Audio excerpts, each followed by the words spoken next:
Salut à tous. Alors la vidéo que je fais aujourd'hui, on va bricoler un petit peu sur la d'autres chargeurs, donc pas de grosse mécanique en perspective. Je sais pas si vous vous souvenez, j'avais acheté un démon de pneus de chez Twinbush. Je vous remets le lien vers cette vidéo là en haut à droite. Et bah du coup là j'ai les pneus avant à remplacer, donc c'est des pneus de grande taille, c'est du 22 pouces. Ils sont un peu plus fins qu'à l'arrière, puisqu'à l'avant c'est du 265. Bon, ça reste quand même très large, hein, 265, 35 par 22. Donc on va démonter une roue. Bon, ça je vais pas le filmer, hein.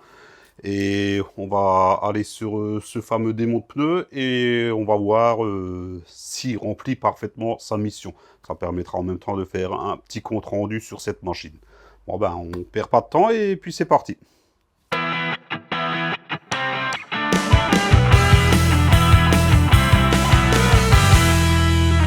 Premier temps, on va déjà faire le tour de la machine. Donc, comme je l'ai expliqué en introduction, c'est la TWX98. Donc, c'est un démon de pneu qui a deux bras d'assistance en plus du bras de démontage. Donc, bras de démontage celui-là. On a un bras d'assistance là et un autre ici. Celui-ci, il est fixe par rapport à la tête de démontage et lui, il peut tourner autour du pneu. C'est très pratique, surtout pour les grandes roues comme ça, qui sont en taille basse, donc avec des flancs de pneus très durs, ne serait-ce que pour mettre le pneu dans les griffes. Ouais, je vous montrerai tout à l'heure, il y a des accessoires donc, qui permettent d'appuyer sur la roue, afin d'écarter un petit peu le pneu. Après, le reste, c'est similaire à tous les démons de pneus, hein, donc le talon, enfin le bras pour détalonner, et les différentes pédales. Hein. Donc bon, il faut pas sortir de Saint-Cyr, hein, rotation, détalonnage, les griffes et l'accélère, puisqu'il y a un manomètre intégré, donc on peut gonfler le pneu sur place. Qu'est-ce que je vais... Ouais. Pour pour le bras, donc là il y a un système de verrouillage. Donc là il est libre, on peut le bouger. Une fois qu'on a mis en place, il suffit juste d'appuyer. Voilà, et là il est verrouillé. Je ne peux plus ni le descendre ni le monter. Et le réglage par rapport à la jante, comme bon nombre de pneus, se fait à l'aide de la moulette ici. Donc il faut le coller contre la jante et ensuite juste l'éloigner de quelques millimètres. Voilà. Ensuite, ce bras-là, donc si on s'en sert pas, on peut le pousser en arrière. Il y a un pivot ici. Si on s'en sert, il y a ici un bouton donc qui actionne là un électroaimant. Donc hop, je le mets là, j'appuie. Et là, il est... Merde. Ah oui, si j'ai la roue devant, oui, ça peut pas marcher. Donc, on enlève la roue. Voilà. Et là, il est verrouillé avec l'autre bras. Donc ça, c'est pratique. Au moment de d'étalonner, on peut appuyer sur le pneu, le faire tourner pour y mettre du savon, de la graisse à pneu. Et aussi pour choper le talon avec le démon de pneu. On verra ça tout à l'heure à l'usage. Bien sûr, la petite commande ici pour le vérin. Hop. Voilà. Donc, rien de plus à ajouter pour ce bras-là. Donc là, pour l'instant... Ah, zut, j'arrive pas, il me faudrait les deux mains. Je voulais le renlever. Donc ce vérin, il est fixe par rapport à la tête de démontage. Lui, par contre, il peut se promener, donc tout autour du pneu. Donc là où moi j'ai mis la machine, je dois quand même faire relativement attention, puisque je risque de taper ici dans le mur. Bon, à aucun moment la roue vient ici. C'est juste à moi de faire attention quand je manipule le bras. C'est vrai que je suis un peu limité au niveau de la place. Si le bras il accompagne la jante, il n'y a aucun risque à ce que ça tape le mur. Donc là, idem, même commande, hein, montée, descente. C'est fourni avec cet accessoire là pour appuyer sur le pneu pour le faire descendre dans le creux de la jante. Ensuite, on a cet accessoire là, donc on peut glisser dessus. Il y a des rainures juste ici, donc ça se glisse juste comme ça dessus. Donc ça permet d'appuyer sur le trou central de la jante, histoire de faire descendre le pneu. Comme ça, les griffes, elles peuvent bien prendre. Ça, c'est pratique, surtout pour les pneus en taille basse. J'en aurais peut-être besoin, je ne sais pas. Et on a cet accessoire-là. Hop, donc ça, c'est pratique. Bon, il me faudrait les deux mains, là, je vais pas le mettre. pour passer sous le pneu, on passe sous le pneu pour le remonter, pour aller chercher le deuxième côté. Et là, j'ai fait le tour des différents accessoires. Alors là, une note à Twin Bush, si jamais ils regardent cette vidéo, alors ils fournissent, pas le savon, hein, ça c'est personnel, bien sûr ils ne le fournissent pas. Je vais mettre ça là. Ils fournissent un petit cerclage ici, donc qui permet de poser le seau à savon. Donc c'est étudié pour des grands seaux comme ça, hein. Le souci, c'est que le seau, il repose à moitié là-dedans, il est à moitié à cheval sur la vis, et quand on actionne le bras d'étalonneur, là, souvent, il chope le seau, là en bas. Alors, Twin Bush, quand vous livrez votre palette, le grand bras, là, celui-là, il est fixé à côté, il est vissé sur la palette, à l'aide de ce fer-plat en U. Mettez juste 2 trous, comme j'ai fait. Moi, je les ai fait avec des vis auto-foreuses. Comme ça, on peut recycler ce cavalier qui servait juste à fixer le grand bras. On le recycle ici et ça permet de poser le seau dessus. Voilà. Et là, au moins, le bras en dessous, il peut bouger librement sans que ça tape dans le seau qui, au bout d'un moment, finira par casser. Donc voilà, ça, c'est mal étudié. Je vous donne l'astuce. Vous avez juste 2 trous à rajouter. Le reste, vous l'avez déjà. Bon. Ben, ouais, bien sûr, pour ce genre de machine, il faut un circuit électrique, donc là, elle est branchée.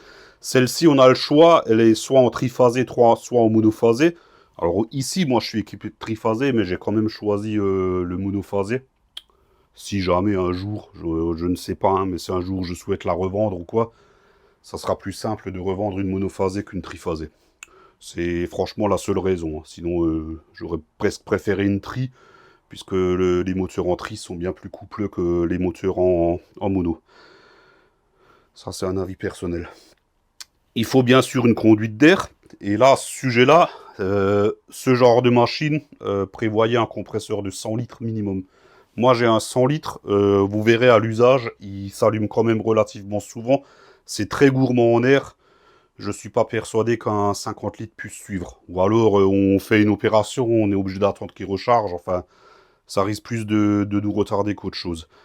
On va faire vite fait le tour des pédales. Donc comme dit, ça, voilà, c'est pour tourner le plateau. Si jamais ça accroche en levant, il tourne dans l'autre sens. Ça, c'est pour le bras d'étalonneur, donc la deuxième. Voilà. Le retour, il faut l'accompagner à la main, hein, comme toutes les machines. Cette pédale-là, alors elle est très sensible, puisqu'on, je sais pas si vous le voyez là, on peut la bloquer à un certain machin. En fait, quand on appuie à fond et qu'on relâche, l'ouverture se fait automatiquement. Et si on rappuie, et là, du coup, la pédale, vous voyez, elle est en haut. Et si on rappuie à fond et qu'on relâche, la fermeture est automatique. Ça peut être pratique sur des jantes tôle, voilà, on la plaque contre, on met un coup de pédale, hop, ça se ferme automatiquement. Mais sur des jantes comme ça où il faut viser, après il y a la fonction où en fait...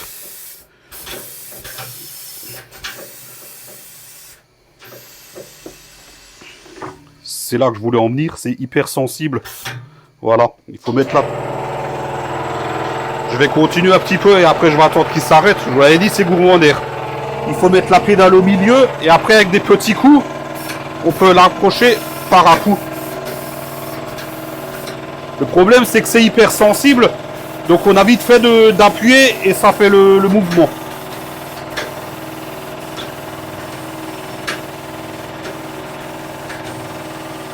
Voilà. Bon, je vais l'ouvrir et je vous montre juste la dernière pédale et après on va attendre que le compresseur il s'arrête. Donc ça c'est pour le gonfleur. Voilà.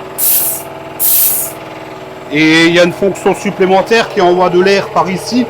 Si jamais le pneu a du mal à coller, on appuie à fond. Bon là c'est très gourmand en air. Voilà. Ça envoie énormément d'air sous pression pour que l'air pénètre par ici. Et ça permet de recoller le pneu plus facilement. c'est un peu le même système que les gens qui ont des grandes bonbonnes là avec la vanne qui s'ouvre d'un coup. Ça devrait pas être aussi efficace, mais bon, c'est un plus. Ça souffle quand même très fort. Hein. Bon, j'attends que le compresseur s'arrête.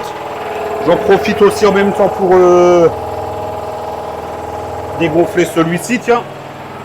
Bon, là, rien de sorti, hein. Suffit juste d'avoir un démonte au but et d'enlever la valve. Voilà. Moi, je coupe, j'attends et je vous reprends. Bon, allez, hop, c'est parti. Donc, dans un premier temps, on va détalonner le pneu. Donc là, il y a un coup de main à prendre. Toujours fermer les griffes. Là, elles sont ouvertes. Et mettre le plateau dans la lignée de la machine. Puisque là, je vous montre, mon pneu ne passe pas. Il est connu dans le vérin. Donc, je tourne un petit peu. Celui-là, j'aurais dû le ranger. Voilà. Et je ferme mes griffes.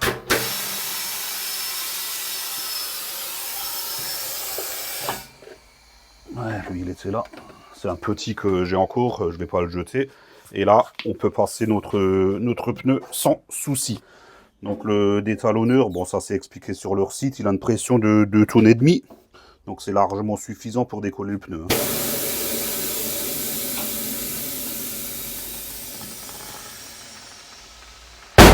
Voilà.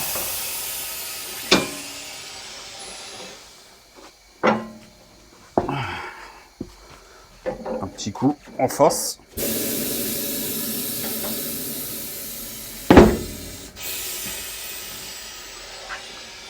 Alors quand vous avez un pneu normal, en général, il se décolle plutôt bien sur le premier côté. Un pneu taille basse, assurez-vous qu'il soit bien décollé sur tout le tour de la jante. Sinon après c'est la galère.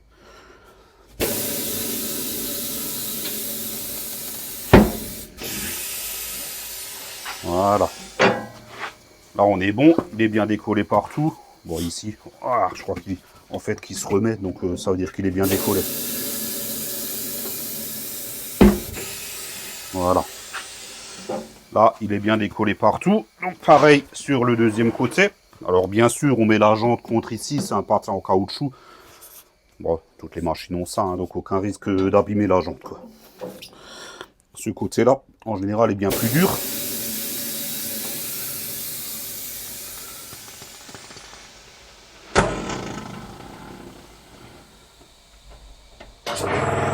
Et vous voyez déjà mon compresseur se rallume, quoi.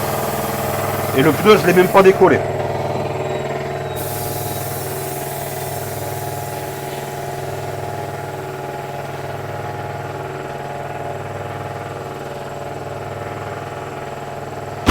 Voilà, là il est venu.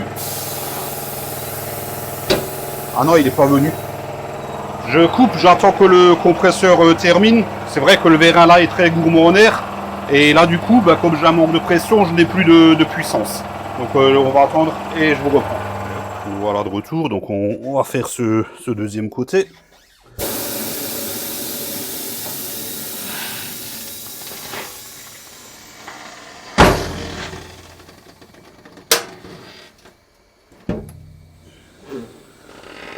Voilà. C'est chiant parce que les pneus taille basse, comme vous voyez, en fait, il revient à sa place.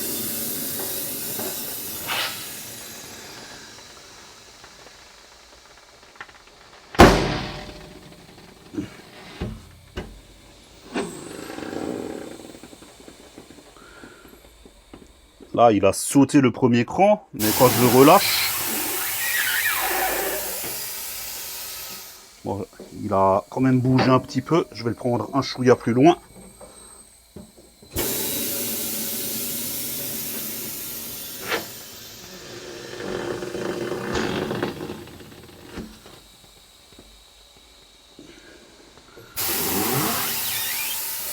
Ah, il vient. Vous voyez? Donc là, les deuxièmes côtés, surtout sur les tailles basses, là, il faut faire au moins 2 fois le tour.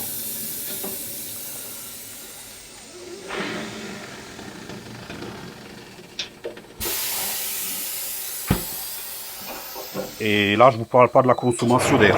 Bah tiens, bon, je continue. Hein.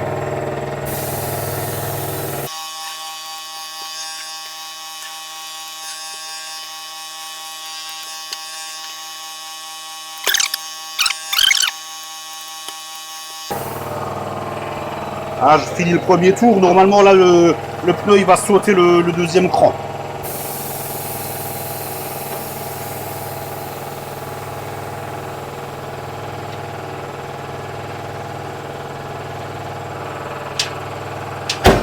Voilà.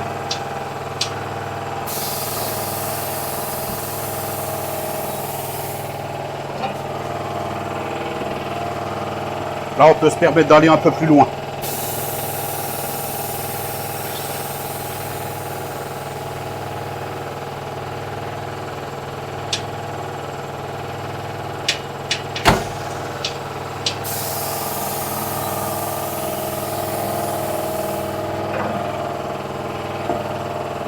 Hop, encore un coup ici, puis c'est bon.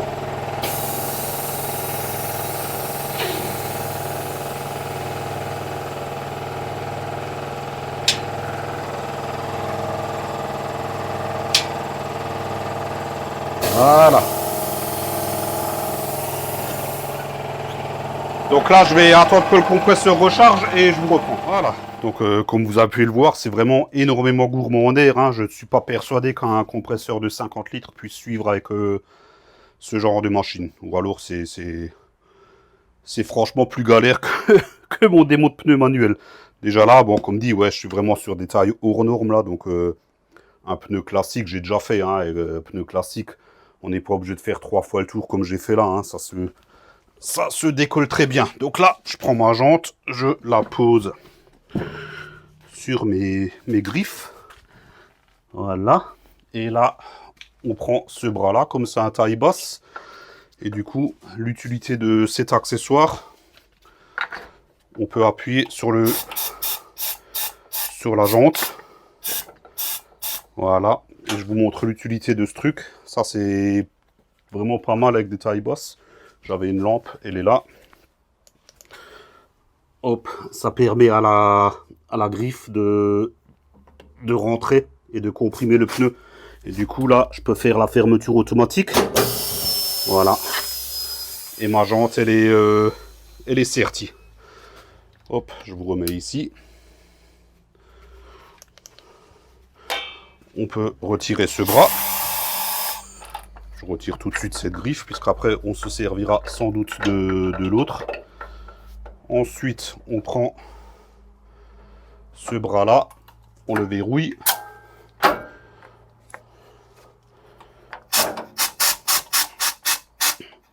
Et là, ça nous permet d'appuyer sur le pneu pour... Là, je passe devant, je suis désolé. Puisque un pneu normal, on peut à la limite le déjanter comme ça, mais un pneu taille basse, c'est quand même bien de le graisser avant. Et là, ça nous permet de graisser tout le tour du pneu. Voilà. Nickel. On remonte. Et du coup, on utilise ce bras-là. Donc là, il est bien déverrouillé. Donc là, je vais le faire et je vous montrerai après. Donc, on le pose là contre. Est-ce qu'on voit? Ouais, je vais vous mettre, hop, comme ça, et comme ça.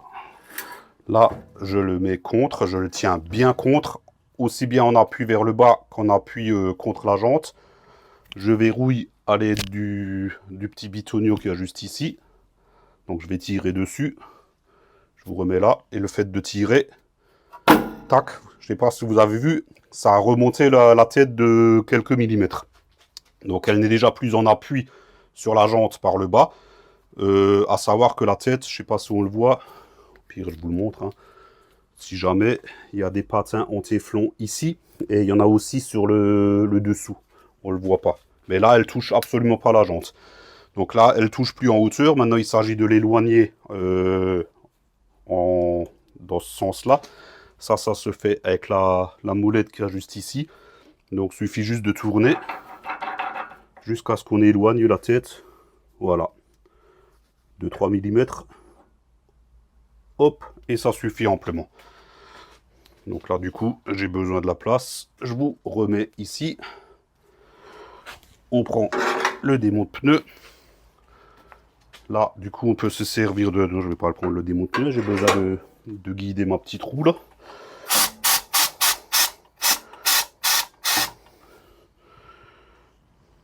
Par contre, non, je viens juste de voir, je suis à l'opposé de la valve, donc...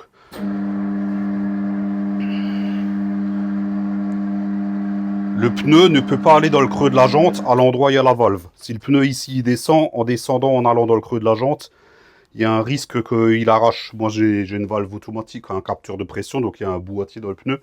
Si à cet endroit-là, le pneu il descend, il peut arracher le capteur. C'est pour ça il faut monter le pneu au-dessus, juste après la valve. La roue va tourner dans ce sens-là, donc je passe la valve juste après la tête.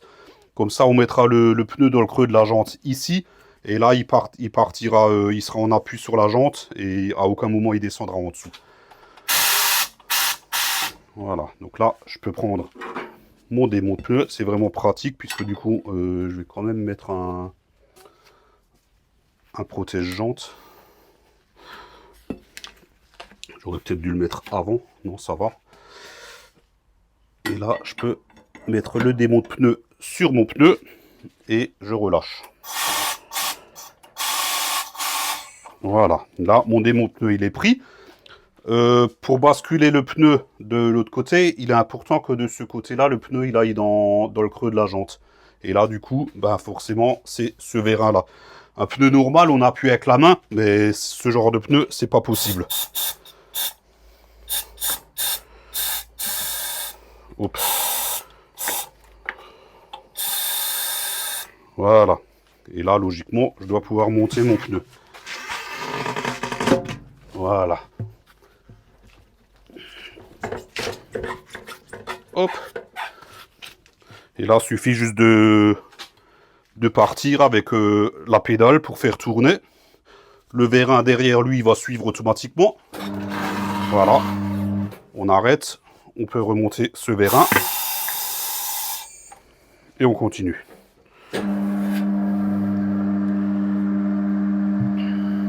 Voilà.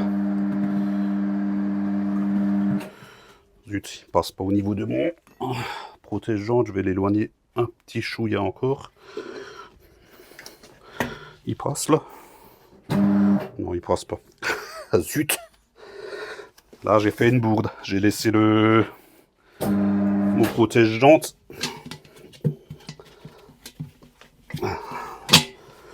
Bon, c'est pas grave, je vais le laisser. Je vais le foutre dedans. C'est pour ça aussi qu'il y a ces petites cordes après. J'en ai un deuxième, donc c'est pas un souci. Arrivé à ce niveau-là, le pneu, il faudrait le... Ah bah tiens, là, il va bien. En fait, j'arrive bien à le remonter. Bah tiens, du coup, je peux récupérer mon protège-jante. Mais si jamais il a encore collé un pneu, oui, c'est le cas de le dire. Je vous montre l'astuce, du coup, avec cette deuxième griffe. Hop, donc on met comme ça. Est-ce qu'on le voit, là? Ouais, on change de côté. Voilà. Et du coup, là, l'astuce, c'est de passer sous le pneu. Et là, on peut remonter le pneu, en fait. Voilà. Comme ça. J'ai mal filmé, en fait. Je suis désolé. Je refais. Voilà. Donc, on passe sous le pneu. Et là, on peut l'emmener dans le creux de la jante. Et forcément, bah tiens, je vais le laisser comme ça. Ça permettra ici de le remonter plus facilement. J'ai égaré mon protège-jante. Non, il est là.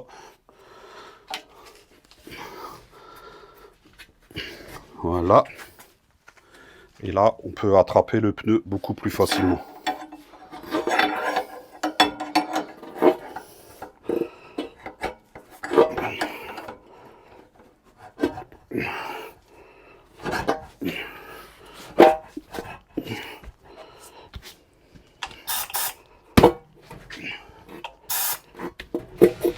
Voilà. Hop. Deuxième côté. J'étais trop monté avec mon bras, c'est pour ça que j'avais du mal. Et voilà. Et notre pneu, il est enlevé.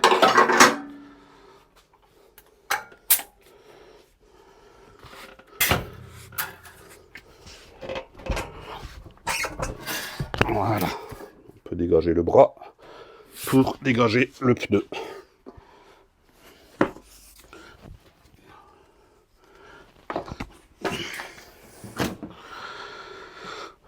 Bon, Je coupe 2 secondes, je vais pas préparer le pneu neuf pour le remontage. Allez, hop, on est reparti pour le remontage, hein. Donc bon, j'ai déjà graissé, je refais vite fait. J'avais tout préparé. Je vous fais pas un cours non plus sur le sens de rotation. Soit il y a une flèche, ça indique le sens de rotation, soit c'est écrit inside, outside. Voilà, voilà. Donc l'avantage de ces grosses roues, c'est que le premier côté, en général, voilà, ça y va tout seul. C'est le deuxième côté qui est rock'n'roll. Donc là, je ramène ma tête de démontage.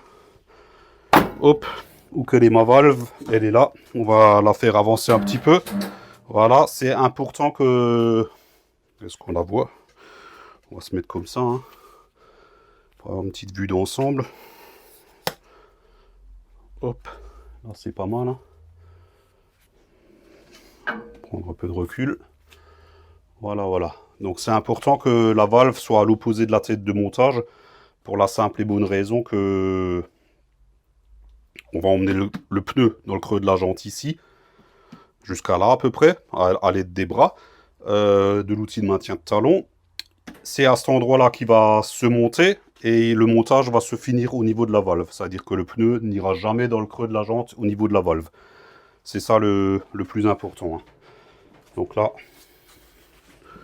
je le passe en dessous. Je vais déjà ramener mon bras ici. Voilà. Alors, l'outil de maintien de talon, c'est pareil. Il faut bien sûr le lubrifier. C'est très important. Je vais le mettre là. Voilà, voilà.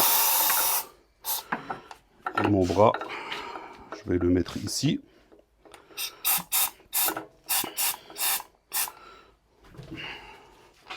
Et le pneu là, il doit passer à l'arrière sous la boule, et devant il doit être sur l'outil de... Je vais me servir de ce bras là, c'est à ça qu'il sert. Voilà, il est verrouillé.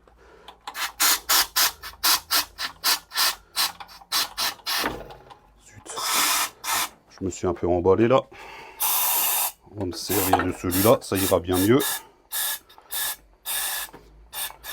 Allez.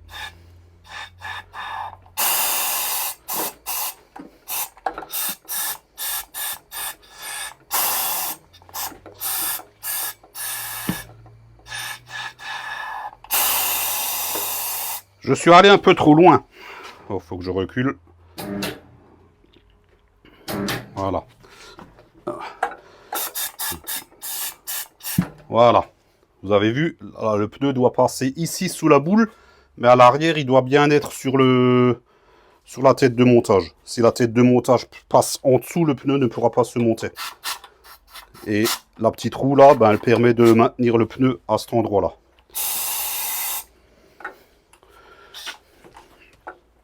Hop. Je vais l'accompagner ici. On va avancer un petit peu pour voir. Là, c'est pas bon parce que le pneu il est passé derrière. Voilà. Alors là, je peux relâcher. Parce qu'ici, je veux pas qu'il aille dans le creux de la jante, justement à cause de la valve. Et je rappuie là. Pas beaucoup, hein, c'est juste qu'il doit aller en dessous. On avance doucement. Les pneus taille basse, c'est important d'avancer doucement, hein. Voilà, vous voyez, là, il se met en place directement. Et comme dit, derrière, c'est important qu'il reste au-dessus de la tête de démontage. Et la roue ici permet de le garder bien en dessous. Normalement, il devrait... Ouais, faut que je le reprenne. Voilà. Et là, il y va. Hop, et voilà.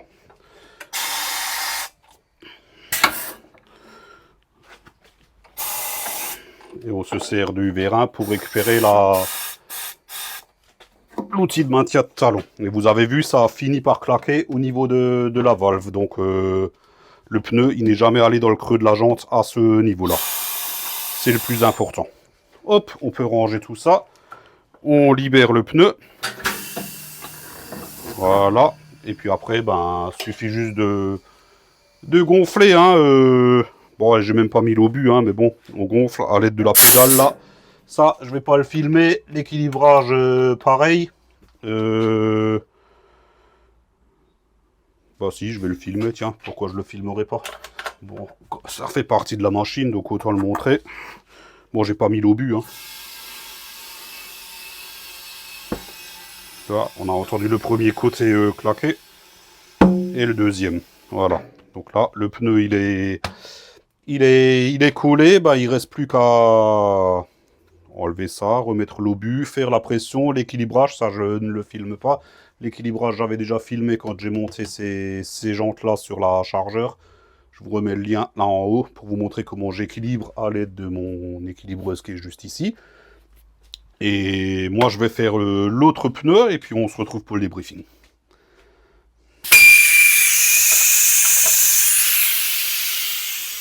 Bon ben ça y est, j'ai pu remplacer mes deux pneus donc à l'aide de cette machine démo de pneus.